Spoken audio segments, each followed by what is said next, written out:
Hari Om Tat Sat. I'm here today with Ruth Perini, who's also known as Sri Mukti to the wider yoga community. And I'm really happy to be here with you today. We're going to talk about Swami Satyadharma and the great body of work, the Yoga Upanishads. And Sri Mukti was fortunate enough to work on that great body of work with Swami Satyadharma over the last few years as her translator and editor. And you're also a yoga teacher and a Sanskrit scholar, so it's wonderful to be here with you today. Thank you. And I wanted to just start at that very beginning with Swami Satyadharma, and for many of us we know that she was so committed and inspired with her work on the Yoga Upanishads. From your point of view, why was that? Well, she did recognise the importance of the Yoga Upanishads. Actually, they were secret for many years. And she wanted to give them the attention they deserved in her later years. So, for instance, she did the first one in India, Yoga Chudamani Upanishad, which she earned Master of Arts with first class honours. That's she right. was living there, and that was published by Yoga Publications Trust in 2003. So there are no other published commentaries, and a knowledgeable commentary is necessary to understand the full meaning of the verses. And often the full verse is not given, there's just sort of a hint, and that needs further exposition and explanation. And also the teachings there, though we think of them as ancient, they are just as relevant today as they were in ancient times. Yeah, it's remarkable to understand that this is the only commentary of the Yoga Upanishads in the world. You know, that these were the first Yoga Upanishads that had a commentary in the world. It is. So, they are original and unique. Yeah. And I have to ask, how is it that you personally came to be involved in this work with Swami Satyadharma? Well, I was part of her group. We were collating the teachings of Swami Shivananda and Swami Satyananda into books, the different paths of yoga. And she knew that I had been studying Sanskrit at the Australian National University. So we were having lunch together one day, and she said, "Oh, what are you going to do with all that Sanskrit?" And I said, "Well, I'll probably look for something to translate." And she said, "I've got something for you to translate. It's only 21 Yoga Upanishads." So that's how it started. That sounds about right. Yeah. So, I guess looking at the Yoga Upanishads in general now, can you share with us what the focus is or what the purpose of the Yoga Upanishads are? Yeah, they give us an understanding of the hidden forces in nature and in us human beings. And they describe esoteric yogic practices by which these forces can be manipulated and controlled. So, and they emphasise, that's the really important thing, is that they emphasise that the inner journey to the one permanent reality, the Atman, is the essential one. So it's not, they don't give any importance at all to journeys to, external, like temples, holy sites, and rituals and ceremonies, which are really just sort of like a catalyst to get you into the inner journey. The inner journey. Yeah, but sometimes people forget that. So, and their teachings give important information on the subtle body, the chakras, koshas, prana, and so forth. And they're not given; those teachings are not given in early Upanishads. So this is where they emerged. Yeah, Yeah. that's right. And because they're always between it's like a conversation between an enlightened sage and his disciple is also, not just a fraction before being enlightened, but very much at an that adept. level. Yeah, that's very right. much at that level.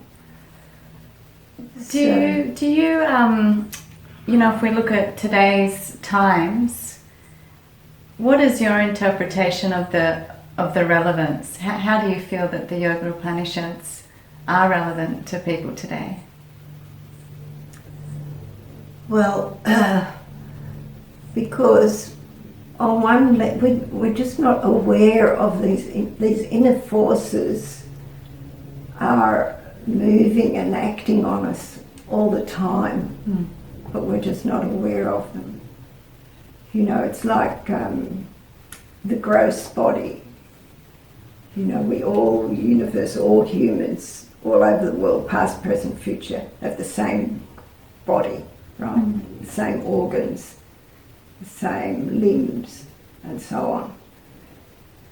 So that's why so the subtle body is still what is relevant, because human beings have always had this subtle body. So we know that, for instance, we have things that are not concrete, like thoughts, emotions, and energies. And we know that this is not it, that we've got to move forward. We're always trying to move forward and get beyond our limitations in some way. So often in the modern world, the way to do that is to compete with our fellow human beings, or get a better house or a better job. Move around in the material. Moving around in the material world, yeah. So they give us that pathway to, understanding the inner workings and. Yeah, that's right. And then if we have an experience, for instance, that we don't like, we don't know how to integrate it or process it.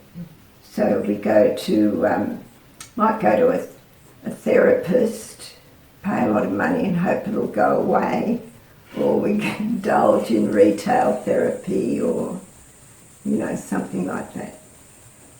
But these teachings give us a way of improving or evolving through the inner self, and a way which has it's not selfish, because it has a flow-on effect, and it creates harmony and peace in those around us.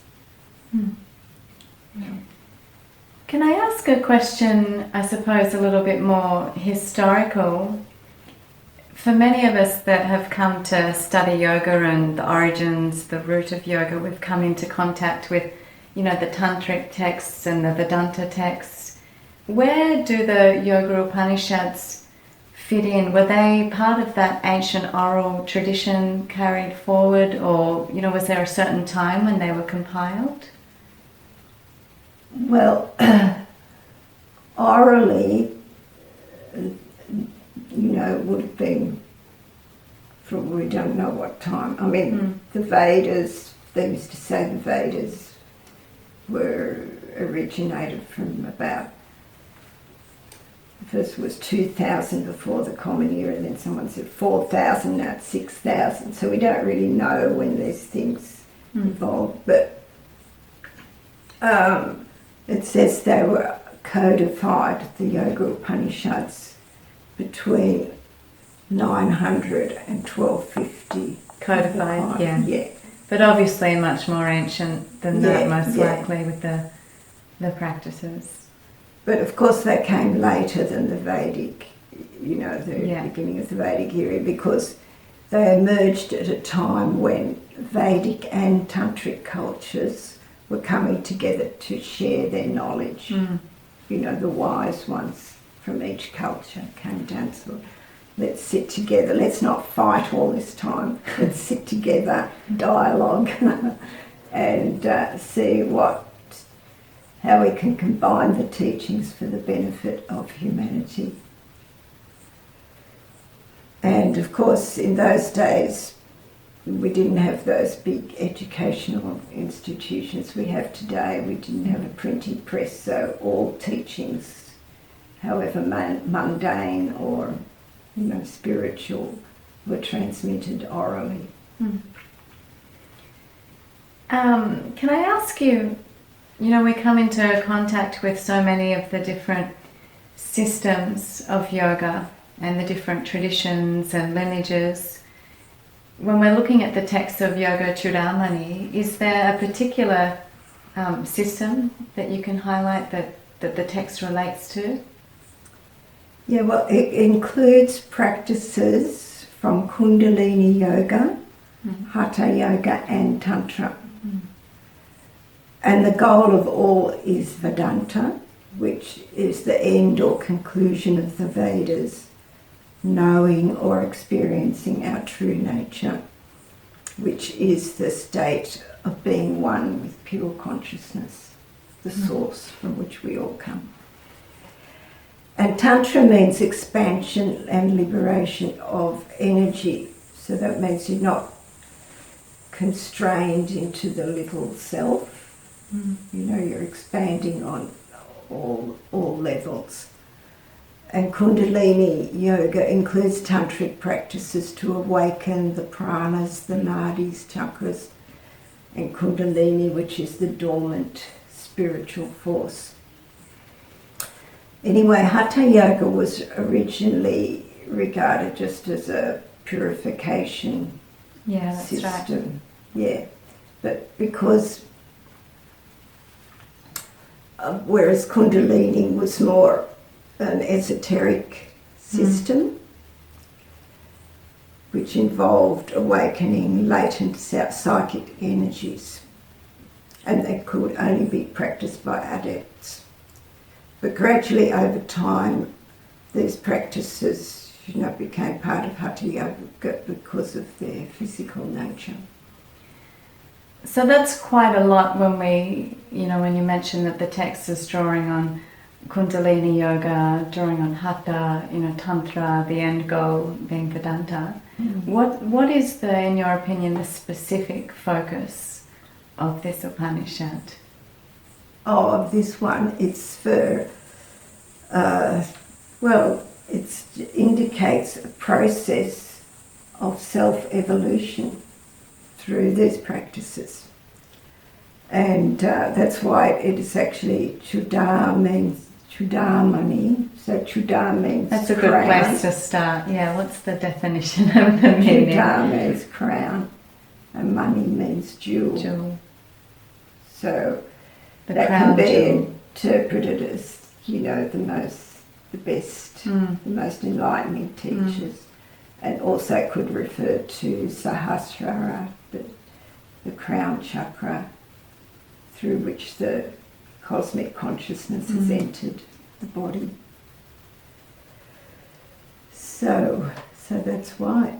And so when Kundalini is fully awakened and she is united with the cosmic consciousness of the crown chakra. And of course you can't just follow this path by reading a book, you have to be already at a certain level and you need an experienced and qualified guide to lead you along that path. It's not easy. No, and that's something that becomes apparent very quickly when you're reading the text, is not just the illumination of the teacher or the teachings of the sage, but it's the quality of disciple. It's the quality of disciple that's so inspiring to see that, when we look at yoga in this day and age and then we look at the quality of these disciples, it's very high to even qualify for that teaching. Such a perceptive, such a perceptive mind and such a subtlety to be able to imbibe those teachings. Yeah, well, from there the is a teacher. saying that it's harder to find a disciple of a high quality than to find a guru of a high quality. Yeah, and it's equally inspiring when you read the text, just seeing that level of discipleship. Yeah.